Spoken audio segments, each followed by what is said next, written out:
Hi, I'm Joel Richardson, and this is The Underground.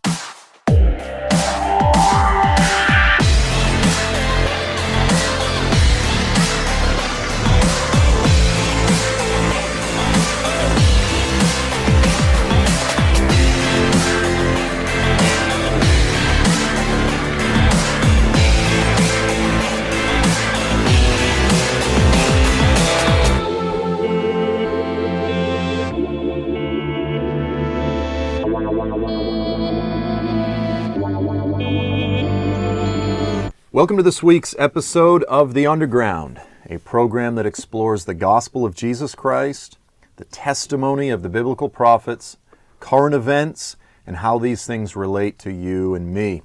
Now, in the past few episodes, we have been exploring the text of Ezekiel 38:39, the oracle of Gog of Magog, and specifically we have been working through its potential relationship to Russian troops on the ground in Syria. This is a huge issue right now that is shaking everything up. This is sort of the next major step in the unfolding of what's going on in the Middle East as we're moving toward the fulfillment of some of the major prophecies in the scriptures concerning the last days. So what does this all mean? And essentially we've worked through some of the introductory points in terms of understanding Ezekiel 38:39. Last week, we took some time to work through what do the names mean in Ezekiel 38:39. Magog, Meshech, Tubal, Gomer, Togarmah, Persia, Kut, and Push. Cush and Put. What do they mean, and how are we to understand them in modern times? And the bottom line is, while so many people believe that this prophecy is pointing to a Russian-led coalition, a careful analysis of those names shows that that is not the case. That in fact it's actually pointing to a Turkish-led coalition. And so when we just begin with that point, it does not appear as though Russian troops on the ground in Syria is the beginning of the fulfillment of Ezekiel 38:39. And what I've said is that instead, in more likelihood, it's pointing to the beginning of the fulfillment of Daniel chapter 8. Now, again, before we get to Daniel chapter 8, I want to take some more time to look at the fact that Gog and the Antichrist must be one and the same individual. Now, again, this is not a popular view. I mean, it's not popular among many of the popular prophecy books. This has not been taught by many of the popular prophecy teachers. And when I say popular, I mean sort of, they've written a lot of books and they're well known. I don't mean popular like, the popular kid at school. I mean, as opposed to the scholarly, more careful commentaries and this sort of thing. When you really look at many of the commentaries and the teachers, many of them just say straight out clearly Gog is the Antichrist. But among those that are more common, that are writing to the people, that are not writing the more scholarly, careful analysis, many of them have just said it's talking about Russia and it's the Antichrist. So I just want to now take some time in this episode to look at some of the key events that unfold as a direct result of the destruction of Gog and his hordes. And this is key because if we want to settle this matter of whether or not Gog is the Antichrist or if he's someone else, we have to look at the events that happen because it lays it out clearly. At the conclusion of Ezekiel 39, at the conclusion of this oracle, it lays out the things that will take place specifically as a result of the destruction of Gog and his hordes. And what we'll see is that these things can only be events that take place at the return of Jesus. And many people say that Ezekiel 38:39, that Gog and Magog, they're destroyed, defeated, either just before or just after the beginning of the final 7 years. That scenario cannot be reconciled with the text. So let's go ahead, let's turn to, if you have a Bible, go ahead and open it up, and let's turn to some of the final verses in chapter 39. Now, I'm reading right now from the NIV. I'm usually an NASB guy, but long story short, I they were selling these genuine bound leather Bibles at the Christian bookstore for $8. Genuine leather for $8. And I said, I'm not super fond of the NIV, but I'm just going to sort of switch Bibles for this round. And, it's always good to sort of switch it up, and sometimes you see things a little bit differently. So all that to qualify. I know many of you out there just hate the NIV, but let's begin at the conclusion in some of the latter verses of Ezekiel 39. I just want to read these, beginning with verse 17. Now again, this gives us clarity into what happens as a direct result of the destruction of Gog and his hordes. So it says, beginning in verse 17, Son of man, the Lord is speaking to Ezekiel, this is what the sovereign Lord says. Call out to every kind of bird, and all the wild animals, assemble, come together from all around to the sacrifice I am preparing for you, the sacrifice on the mountains of Israel. There you will eat flesh and drink blood. You will eat the flesh of mighty men and drink the blood of princes and of the earth, as if they were rams and lambs, goats and bulls, all of them fattened animals from Bashan. At the sacrifice I am preparing for you, you will eat fat. You are glutted and drink blood till you are drunk. At my table you will eat your fill of horses, of riders, of mighty men, soldiers, of every kind, declares the sovereign Lord. Here's the point. This feast that the Lord says, come, this is the exact same feast that is spoken of in Revelation 19, when you have the cry that goes out to the birds of the air, to the beasts of the field, to come and feast on the flesh of kings and princes and mighty men and horses and warriors and all of these things. There's only one feast that's like this in the Scriptures, and it's right here at the conclusion of the destruction of Gog and his hordes. And then later it's quoted in Revelation 19, which is the quintessential passage that everyone points to that's speaking of the return of Jesus. And so John the Revelator, in John, the revelation of Jesus, of the Apostle John, he quotes directly from Ezekiel 38:39, and he applies this text to the destruction of Antichrist.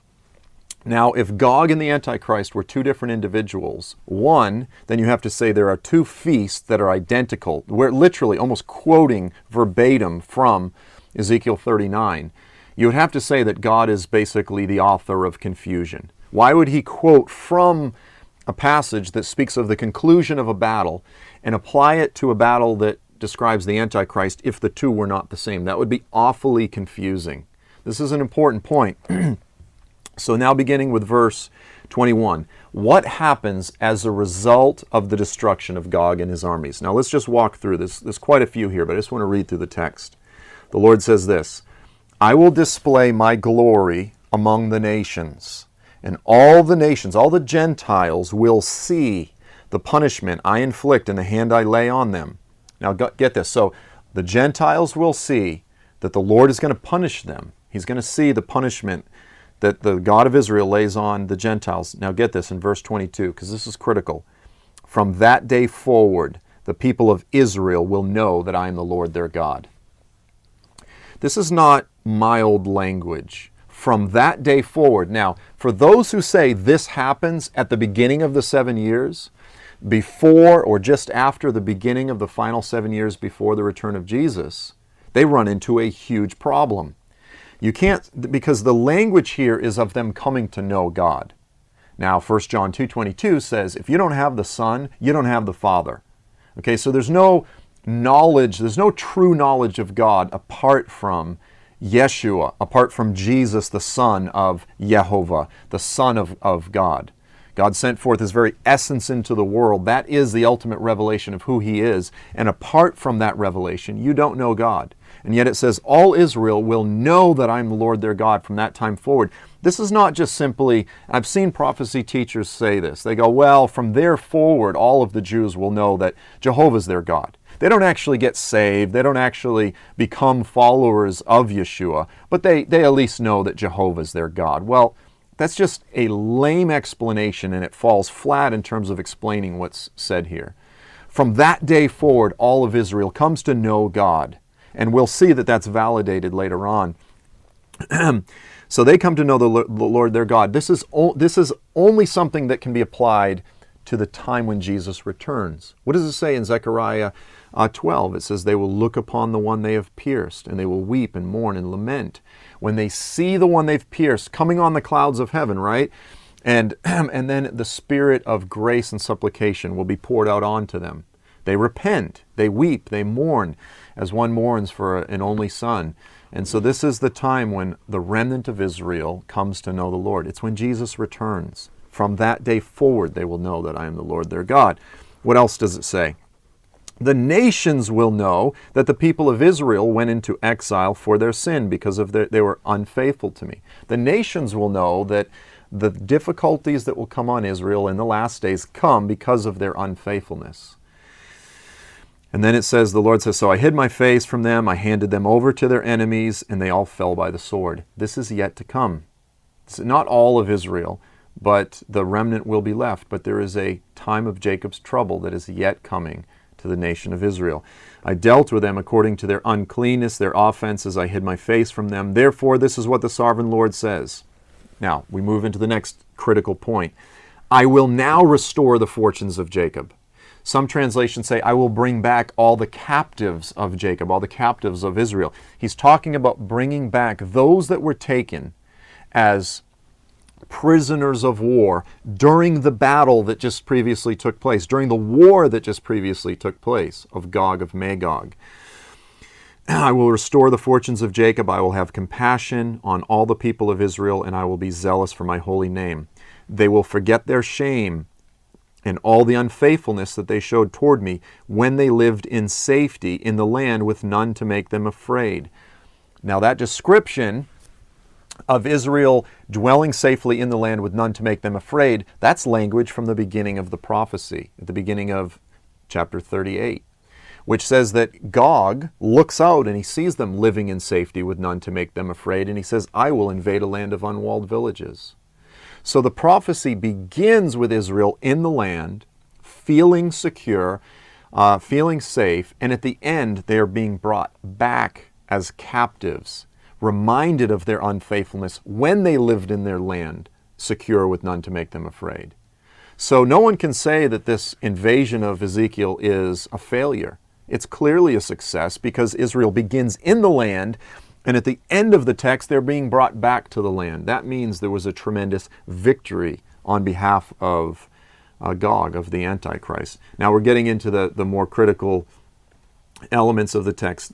When I have brought them back from the nations, have gathered them from the countries of their enemies. The enemies are the armies of the Antichrist.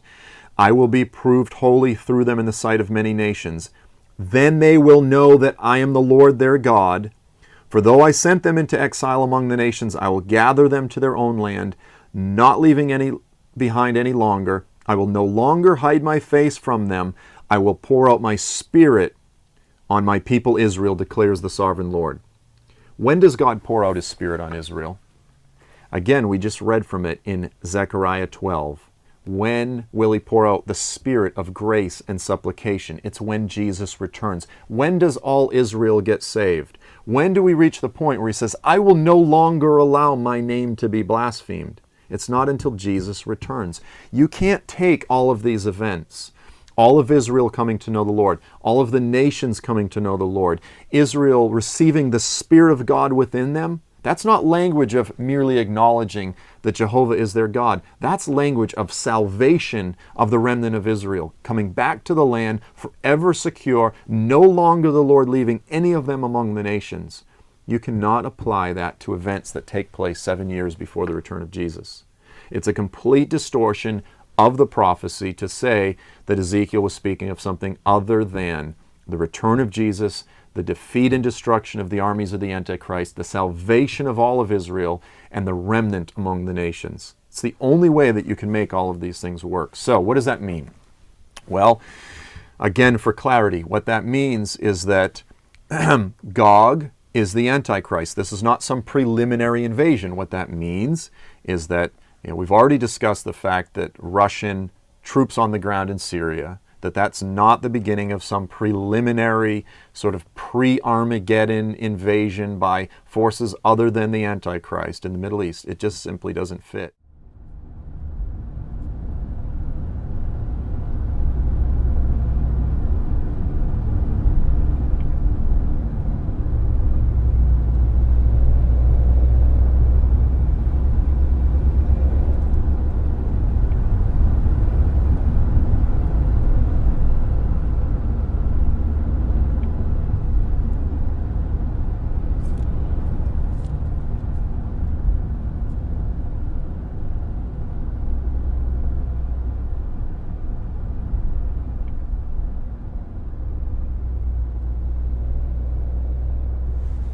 Working for Jesus in the Middle East, there are many great risks. How have you resolved in your heart to deal with potential persecution or arrests or torture, any of these things? How have you resolved in your heart to deal with these things if you should ever have to? مثلا با شکنجه و ریسکش بالاست با سختی های اینجا این که مثلا دستگیر بشی یا روبرو بشی چجوری اینو هندل میکنی تو قلبت؟ جفا یه قسمتی از زندگی مسیح هست. Persecution is a part of a Christian life. و اگه بتونم یه قسمتی از زندگی مسیح رو تو زندگیم تجربه کنم این واقعا یه خوششانسیه برای من. So it's my honor if I can experience part of Christian life. یه جوری خدمت یه کار نیست، یه عشقه، بازتابه یه عشق. Serving is my love, not my job. و حتی خدمت کردنم یه فیضه اگه بتونم این کارو بکنم. And serving is a grace for me if God gives this honor to you. ولی اول خدا But first God. و بعد مردمی که دارن میرن جهنم And second, the people who are going to hell ارزششو دارن. are worthy. مسیح گفت که من شما رو مثل بره بین گرگا میفرستم. Jesus told to us that I will send you as a lamb between the wolves.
What I want to do now is take some time, very briefly, to look at Daniel 8, because as I've been saying, Russian involvement, Russian alliance with Iran and Syria, this is the beginning of Daniel chapter 8. So now let's go ahead and turn to Daniel chapter 8. And again, I'm just barely touching this.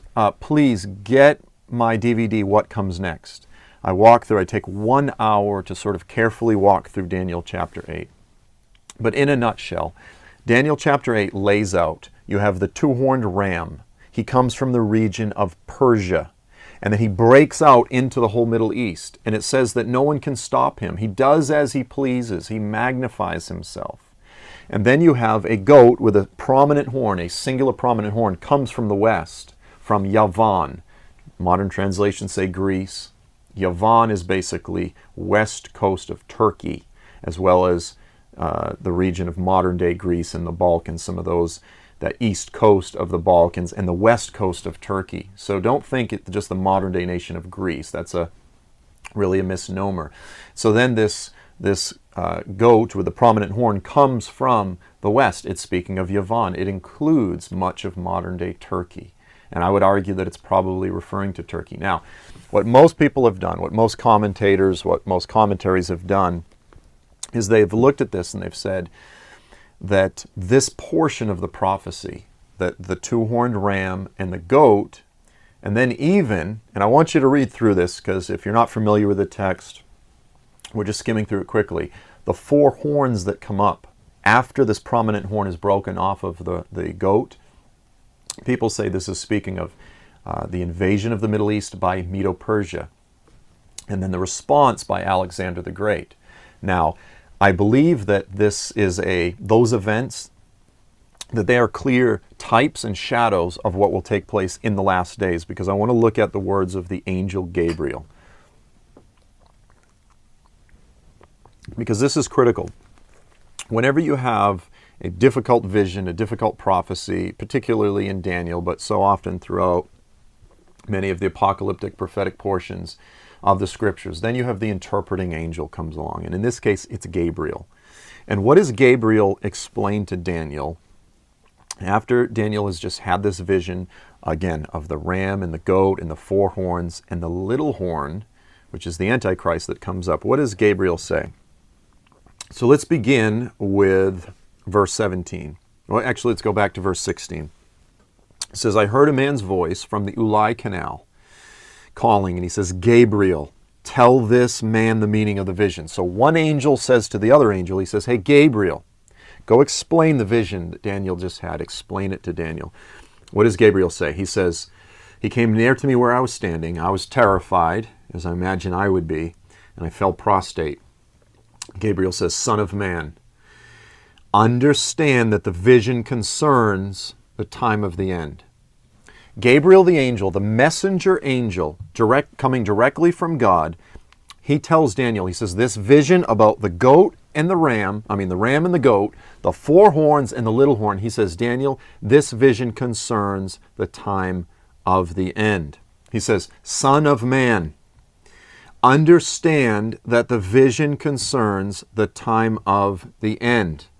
Okay, so Gabriel says to Daniel, he says, listen, Daniel, this vision concerning the two-horned ram and the goat with the prominent horn and then the four horns that come up after this prominent horn is broken off, he says that vision concerns the time of the end. Now I have, and I always mention this because I'm a commentary guy, I have over 150 commentaries in the book of Daniel. I am a Daniel guy. I love the book of Daniel. And I have done thorough surveys of just the broad history of how people have interpreted this particular text and any of the other key visions in Daniel. And I've only found really one guy in history that takes this sort of consistent approach, which is to say that what most people do is they look at the vision of Daniel and they say the portion about the two-horned ram and then the goat and the four horns, they say, well, that's all history. That's Alexander the Great. That's Medo-Persia. That's Alexander the Great. And again, for clarity, I believe that what happened with Alexander the Great, what happened with Medo-Persia, it was a type. It was a shadow of that which is yet to come. But the entire vision is ultimately, in its ultimate sense, intended to teach us about what will happen in the last days. Gabriel says it concerns the time of the end. If we take Gabriel's words at face value approach, if we interpret the Bible literally and just accept what Gabriel said, this is an end time prophecy. It's not a prophecy that's broken up partially between history, partially with the future. It is an end time prophecy. So then Daniel says, as he was speaking to me, I was in a deep sleep. Daniel passes out. He's terrified with my face to the ground. Gabriel touches me, raises me to my feet. He says, Daniel, I'm going to tell you what will happen in the latter time of wrath, the final period of indignation. Again, that language is not language of the events that took place in history with Alexander the Great. He says the final period of indignation. We know in 70 AD that Israel underwent a period of indignation. So you certainly can't say the events of Antiochus Epiphanes were the final period of indignation. This is very specific Old Testament language which speaks of the last days, the final period of indignation. He says, I'm going to tell you what's going to happen. And then he says, because the vision concerns the appointed time of the end. Verse 19. In two sentences, Gabriel, the messenger angel, directly from the throne of God, declares to Daniel 3 times that the vision concerns the time of the end. Daniel chapter 8 is an end-time prophecy. And what it lays out is that this two-horned ram, which is Medo-Persia, which is Iran, perhaps in cahoots with the Kurds, possibly, we don't know, they invade the Middle East. And they conquer the whole region. No one can stop them. They are victorious. No one can resist their will. Russian involvement, now that the fact that Russia has joined forces with Syria and Iran, I believe this is setting the groundwork for Iran's complete military invasion of the Middle East. Now, all of this year, in laying out this particular chapter, and I've taught on it many times, I've said that Iran and Turkey have been fighting a proxy war throughout the region. Turkey's using ISIS, Iran is using Assad and Hezbollah, that there is already a war unfolding, it's already taken place, but there will come, this prophecy is clear, there will come a full-blown Iranian invasion of the Middle East, and Iran will be successful. What do Russian troops on the ground mean? I believe it's predicting the beginning, it's leading to the beginning of the fulfillment of a full-blown Iranian military invasion and victory over the Middle East. And it's amazing right now that as we're recording this program, as I've prepared to put this stuff together, that right now that Iranian troops are already in Syria. Iranian troops are in Syria working with Russia to defeat the various rebel factions, to defeat ISIS, to defeat these different groups that are fighting against Assad. That we've said this is going to happen. It was clear that it's beginning to happen. And now you have Russia that is getting behind the two-horned ram. And I'm telling you right now, America is not going to do anything about it. America is not going to resist Russia. America will roll over just like they have been for the past few years. And then we're told that after Iran eventually conquers this whole region, there will be a massive Turkish response.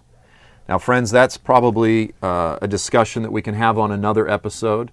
We're basically out of time for this week. Friends, listen, the signs of the times are coming into alignment. The hour is later than most think. This is not coincidence. The ancient Hebrew prophets laid this stuff out with clarity, and it is beginning to come to place. Do we still have time? Is there still time before the return of Jesus? Yes, we are not quite there yet, but the major signs of the end times are coming into alignment. Prepare your hearts. Draw close to Jesus. Folks, I want to thank you again for being with us this week. I look forward to seeing you next week. I'm Joel Richardson, and this is The Underground.